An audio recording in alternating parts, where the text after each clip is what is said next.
Okay, have you ever thought that maybe, just maybe, the key to building really great open source communities could come from bacteria? It sounds a bit out there, doesn't it? Yeah, a little wild. But that's exactly what we're digging into today. We're unpacking Andrei Karpathy's really interesting perspective from his piece, Bacterial Code, Building Thriving Open Source Communities. Yeah, it's a fascinating comparison he draws. Karpathy basically suggests we should look at how bacteria manage their genetic info, Right. and then maybe apply those principles to how we write software. He sees these direct parallels between like the bacterial genome and, well, good code structure for community building. Okay, so let's make that concrete. What does he actually mean by bacterial code? What are its main features in, like, a software project? Well, Karpathy breaks it down into three main things, mirroring bacteria. First, small. Cool. Yes. Small. Every line of code should almost feel like it costs energy to write and maintain, pushes you to be efficient, you know. So energy cost. Got it. What's second? Second, it's got to be modular. So organized into these independent groups, you can almost swap out. Think bacterial operants. Operons, right? Those gene clusters that do one job. Exactly. They work together, but are kind of distinct units. And third, it has to be self-contained. Self-contained, meaning? Meaning super easy to copy and paste. Like bacteria do this thing called horizontal gene transfer. They just share bits of DNA directly. Ah, okay. So for code, that means someone could just grab a piece easily. Precisely. That's Karpathy's yoink test he talks about. The yoink test, I like that. Yeah. Can someone just, yoink a function or a class you wrote without needing to know the whole system or needing a ton of new imports? Right, without dragging the whole kitchen sink along with it. Exactly. Yeah. Could that little piece even become like a trending GitHub gist on its own? Huh.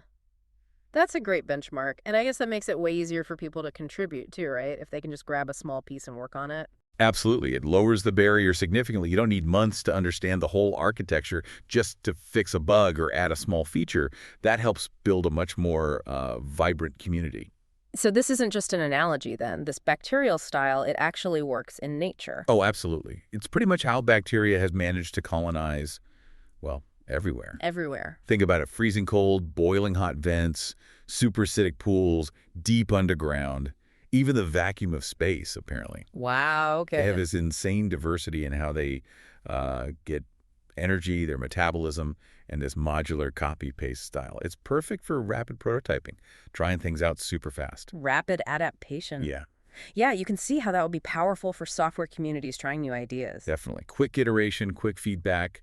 It keeps things moving. But there's a catch, isn't there? There is. A big one, actually. Yeah. This bacterial approach, as great as it is for diversity and speed, it cannot build complex life. It just can't scale to that level of coordination. Right. That's where the other side of the coin comes in.